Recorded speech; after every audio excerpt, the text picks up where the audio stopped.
Virtual autism. Autism का नाम तो सुना होगा, लेकिन आजकल वर्चुअल ऑटिज्म बड़ा एक नाम इस्तेमाल किया जा रहा है उन बच्चों के लिए जो कि स्क्रीन बहुत ज़्यादा यूज़ करते हैं, जो ब्लू लाइट्स के अंदर बैठे रहते हैं और हर वक्त टिक टिक टिक टिक टिक टिक मोबाइल यूज़ करते हैं, गेम्स खेलते हैं, कार्टून्स देखते हैं। आपको पता है इससे नुकसान हो रहा है और ये पूरी दुनिया ने अब रियलाइज़ कर दिया है। एक वक्त था जब स्कूल्स के अंदर, आपके कोचिंग सेंटर्स के अंदर टैबलेट्स मुतारिफ करवाए गए थे।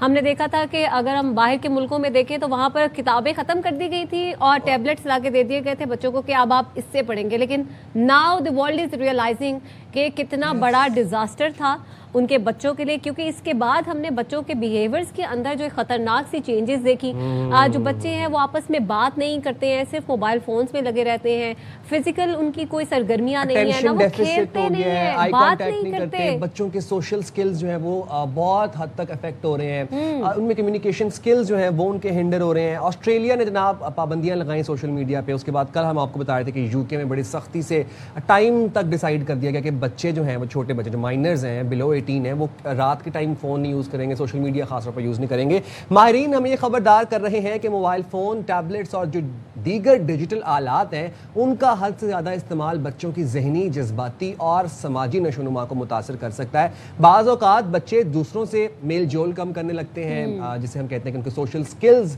ख़त्म होते जाते हैं, आंखों में आंखें डालकर बात करने से गुरेज करते हैं, फिर उसके अलावा बोल चाल में ताख़ीर का शिकार हो जाते हैं, अपनी एक दुनिया में, अपने तख़य्युलात में गुम नज़र आते हैं। वो ह्यूमन इंटरेक्शन बच्चों की कम होती जा रही है, लिमिट होती जा रही है। तो अब ये इस्तिलाह है क्या, वर्चुअल जो ऑटिज्म है आमना, ये क्या है, इसके क्या सिम्टम्स हैं? जहाँ तक अगर मैं अपनी राय दूँ इस पर, तो मुझे लगता है कि जो ऑटिस्टिक बच्चे होते हैं वो ज़रा बातचीत कम करते हैं, उनके अंदर जो सोशल इंटरेक्शन होता है वो नेचुरली कम होता है। But then there are stages of autism. बिल्कुल, इसी पर बात कर लेते हैं, देर नहीं करते। तायरा अनस साहिबा हमारे साथ इस वक्त स्टूडियोज में मौजूद है, हमारे नफ्सियात हैं। बहुत शुक्रिया तायरा साहिबा, आपने वक्त निकाला हमारे लिए। ये आजकल जो इस्तिलाह इस्तेमाल की जा रही है वर्चुअल ऑटिज्म की, यकीनी तौर पर ये जिस तरह क्लिनिकल ऑटिज्म है उस तरह नहीं है, लेकिन ये इसलिए उसको जोड़ा जा रहा है क्योंकि जो नेचुरली बच्चों के अंदर, ऑटिस्टिक बच्चों के अंदर चीज़ें आती हैं, फीचर्स आ जाते हैं, वो जो मोबाइल फ़ोन यूज़ करने वाले बच्चे हैं उनके अंदर भी वही चीज़ें आना शुरू हो जाती हैं। क्या इस वजह से इसका नाम वर्चुअल ऑटिज्म रखा गया?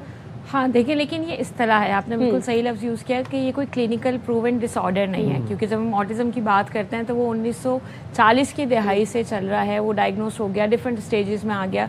लेकिन जब वर्चुअल ऑटिज़म की बात करते हैं, ये एशिया में बहुत ज़्यादा इसके ऊपर बात होती है और हर दूसरे बच्चे को आप कहते हैं कि जी ये वर्चुअल ऑटिज़म का शिकार है। ये एक बहुत ख़राब बात इसलिए होती है कि देखिए, जिसको क्लासिकल ऑटिज़म है, आपने उसको इंटरवेंशन की बजाय वर्चुअल ऑटिज़म कह के सारा गिल्ट जो है ना वो पेरेंट्स और मदर को दे दिया।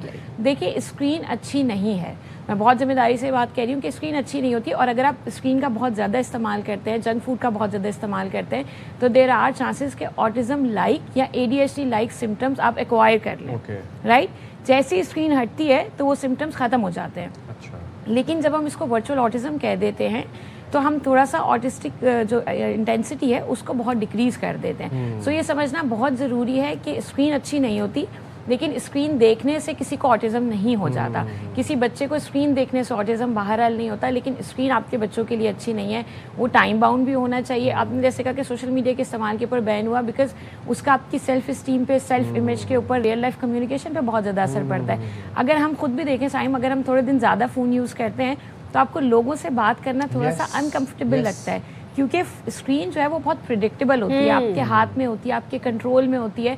तो अगर यही कंट्रोल आप 3 साल के बच्चे को, 2 साल के बच्चे को दे देंगे जिसको खुद को रेगुलेट करना नहीं आता, तो देयर आर चांसेस के मेल्टडाउन भी ज्यादा होंगे, सोशल डिस्कनेक्शन भी ज्यादा होगा। नेचर को मुकम्मल तौर पर डिस्कार्ड कर रहे हैं अपने बच्चों को फोन देकर। और जो क्लासिकल ऑटिज्म के बच्चे हैं, जो पेशेंट्स हैं, उनको हम डिस्क्रेडिट भी कर देते हैं वर्चुअल ऑटिज्म कह के। बट पेरेंटिंग लूप होल्स तो हैं इस चीज़ के अंदर भी कि बच्चे क्यों हद से ज़्यादा फ़ोन इस्तेमाल कर रहे हैं। एक हमारे टाइम पे, when we were growing up, इतना इलेक्ट्रॉनिक मीडिया नहीं था, हम लोग पेरेंट्स में बैठते थे, खाना रात का साथ खाते थे, human interaction, physical sharing, physical activities थी।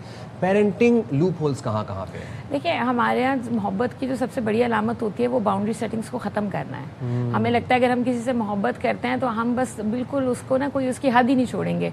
सो अभी हमारे टाइम के पेरेंट्स को ये लगता है कि ठीक है, अगर आपने बच्चे को स्क्रीन दिया हुआ है, उसके पास एक्सपोजर है, उसके पास गैजेट्स है, आप समहाउ अफोर्ड करके उसको वो सारी चीज़ें दे रहे होते हैं। सो पेरेंट लूप होल यहाँ पर तो डेफिनेटली है कि आपने एक बैलेंस ड्रॉ करना है। आपने 3 साल के बच्चे को आधा घंटा स्क्रीन देनी है और 18 साल के बच्चे को कितनी देनी है, किस हद तक देनी है, पेरेंटल कंट्रोल कहाँ पर आता है, ये सारी बाउंड्री सेटिंग हमें सीखने की ज़रूरत है।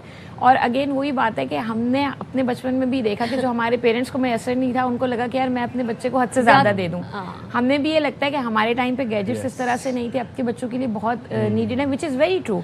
अभी आप लोग पहले बात कर रहे थे कि अब के बच्चे सॉफ्टवेयर डेवलप कर रहे हैं, बहुत सारी ऐसी चीज़ें कर रहे हैं जो मैं और आप अभी भी नहीं कर सकते। exactly. तो उसके लिए बहुत ज़रूरी है कि उनका एक अप्रोप्रिएट एक्सपोजर ज़रूर हो, लेकिन उसमें पेरेंटल कंट्रोल होना चाहिए, उसमें शेयर्ड होना चाहिए। देखें, स्क्रीन से बहुत सारे बच्चे बहुत कुछ सीखते भी, ऐसे आप इनकार नहीं कर सकते, लेकिन एक ये है कि मैं आपके हाथ में स्क्रीन दे दूं और आप उसमें गुम होके देखें। एक होता है कि मैं शेयर्ड स्पेस में यूज़ करूं, मैं आपसे उसमें बात भी करूं, इंटरेक्ट भी करूं, पॉइंट आउट भी करूं कि आप क्या देख रहे हैं, क्या हो रहा है। लेकिन तायरा, ये तो ज्यादती है ना उन बच्चों के साथ जो अभी पैदा होते हैं, अभी मतलब बेचारे गोद में होते हैं, अभी तो बैठना शुरू भी नहीं करते, लेटे होते हैं और हम उन पे पोएम्स लगा देते हैं। बच्चों को आदत हो जाती है वो सुन के। जब आप पोएम्स नहीं लगाते तो वो रोते हैं, फिर आपको डायग्नोस करना मुश्किल होता है कि बच्चा क्यों रो रहा है, लेकिन वो वहाँ से शुरुआत हो चुकी होती है। सडनली फिर आप कार्टून्स दिखाना शुरू करते हैं। मुझे ऐसा लगता है पर्सनली कि अगर आप स्क्रीन पर कार्टून देखें वो अलग इम्पैक्ट छोड़ता है, जब आप फोन्स पे और टैबलेट्स पे देखें वो एक अलग इम्पैक्ट छोड़ता है। जिस तरह की ऑटिज्म की इस्तेमाल हो रही है यहाँ पर, तो नो डाउट कि एक हमारे जानने वाले थे और उनका बच्चा बोलता नहीं था, वो मतलब 3 साल का हो गया था। बोलने से मुराद है कि वो इंटरेक्ट ही नहीं करता था, वो ही वाज लाइक वो उसका मुंह नीचे ही रहता था और बस फोन पर। तो मैंने उनसे कहा कि आप अपने बच्चे को ऑटिस्टिक टेस्ट करवाएं, मुझे लगता है इज ऑटिस्टिक। उन्होंने करवाया नहीं था। तो देन अब मुझे ये बात वाकई रियलाइज हो रही है कि ये सब फ़ोन की वजह से है। आप समझती हैं कि बच्चों के शुरू से ही इनसे दूर रखना चाहिए, और कितनी उम्र तक आपको बच्चों को इन डिजिटल आलात से दूर रखना चाहिए? देखिए, डेफिनेटली 3 से 5 साल की उम्र तक बच्चे का स्क्रीन टाइम नहीं होना चाहिए। 2 साल के बाद कहते हैं अगर आपने देना भी है तो इट शुड बी 15 और 20 मिनट्स के अराउंड, और वो भी शेयर्ड हो। वो जैसे आपने कहा ना, आपके हाथ में फ़ोन दे दूँ, बिल्कुल अलग इस्तेमाल है। हम टीवी पे कुछ मिलकर देख रहे हो, उसका बिल्कुल अलग इस्तेमाल है। एक बात मैं यहाँ पर ज़रूर ऐड करूँगी कि जब हम स्क्रीन दे रहे हैं, देखिए बहुत सिंपल सी बात है, जैसे आपने कहा कि बहुत दफ़ा पेरेंट्स अपनी कन्वीनियंस के लिए भी दे देते हैं, एंड अगेन आप उनकी इनकन्वीनियंस को भी डिसरिगार्ड नहीं कर सकते। अगर माँ ने कोई काम करना है, कुछ है, तो उसको बच्चे को बिजी रखना है। मैं इस पर बहुत सिंपल सी मिसाल ये देती हूँ कि अगर आपको ये करना ही है इन अनअवॉइडेबल सर्कमस्टांसेस, बिल्कुल आपके पास कोई चारा नहीं है, तो आपने अगर लगाया भी है तो आप उसको फ्लिप करके रख दें। बच्चा सुन रहा है, पोएम सुन रहा है, ठीक है, वो अपनी इमेजिनेशन यूज़ करेगा। आप सिंपली सुने व्हील्स ऑन द बस अगर मैं गाऊं तो आपके जहन में अपनी इमेजिनेशन आएगी। अब वो हो सकता है वो D7 हो सकता है स्कूल की बस हो, इट डिपेंड्स। लेकिन अगर आपने बच्चे को दिखा दिया है तो उसकी इमेजिनेशन वहाँ तक महदूद हो जाएगी। अच्छा तायरा, सॉरी टू इंटरप्ट यू है, लेकिन मुझे एक दिमाग में चीज़ आ रही है कि जब हम छोटे थे साइम, तो हम लोग जब गर्मियों की छुट्टियाँ होती थी तो हम अपने नानी के घर जाते थे, खाला के घर जाते थे, तो वहाँ पे अलग हमारी एक प्रायोरिटीज़ होती थी, हमने सेट की होती थी कि वहाँ जाके ये करना है, वहाँ जाके ये करना है। एग्जैक्टली, और हमें सब प्लान्ड होती थी हर चीज़। आजकल के बच्चों के अंदर वो रुझान नहीं है। हम किस चीज़ में बेसिकली लैक कर रहे हैं? आप ये बताएं कि हम कहाँ पर लैक ऐसा कर रहे हैं, ऐसा क्या प्रॉब्लम आ गया, ऐसी क्या प्रॉब्लमेटिक सिचुएशन क्रिएट हो गई? You may agree with me कि अब हम बहुत इंटॉलरेंट हो गए हैं बच्चों को लेकर। हाँ, शायद। ठीक है, पहले हम जैसे आपने कहा, हम लोग सोफे की गद्दियों से घर बना के खेल रहे होते थे, तो मामी, ताई, चाची, अम्मा, अब्बा को इस बात पे गुस्सा नहीं आता था कि घर फैला दिया। अब ये भी हो गया कि हम सब एक इंस्टाग्राम वाली लाइफ में रह रहे हैं जिसमें घर बिल्कुल सिमटा होना चाहिए, मैं भी अच्छी लगनी चाहिए, बच्चा भी तमीज़ से बैठा होना चाहिए, विच इज़ नॉट पॉसिबल। हमने जो रॉ और रियल साइड थी ना मदरहुड की या पेरेंटहुड की, उसको बहुत ज़्यादा फिल्टर कर दिया।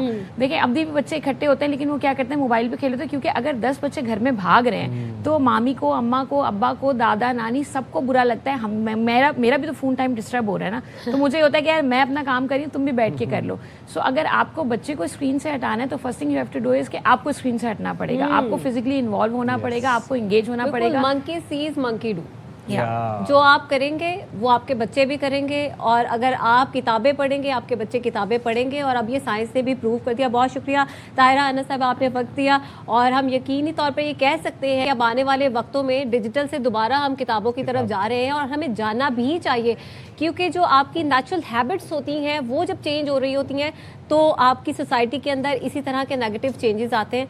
और हम उम्मीद करते हैं कि जितने भी माँ बाप, जितने भी पेरेंट्स इस वक्त हमें देख रहे हैं और जितने भी वो बच्चे जो हमें समझ पा रहे हैं, वो इस बात को समझें कि आप डिजिटल आलात से दूर रहें। अच्छा, मैं ना कल कहीं पर एक चीज़ पढ़ रहा था, लिखा हुआ था kids are washable, so let them live their life. वो बाहर जाते हैं, गंदे होते हैं, खेल कूद करते हैं, उसके बाद आप उनको नहला सकते हैं, मतलब वो गंदे नहीं हमेशा रहेंगे। तो उनको उनकी जो ह्यूमन इंटरेक्शन है अपने नेचुरल हैबिटेट में, उनको जानवरों से इंटरेक्ट करवाएं, उनको बाहर लेके जाएं, नेचर से इंटरेक्ट करवाएं, मट्टी से खेलने दें, जो कि उनकी इम्यूनिटी के लिए सबसे बेहतरीन खाने ना दें चीज़ है। लेकिन खेलने दें मट्टी से आप उनको। तो ये उनकी नशोनुमा के लिए बड़ा अच्छा है और वही बात उनके सेहतमंद मुस्तकबिल के लिए की बड़ी अहम चीज़ है।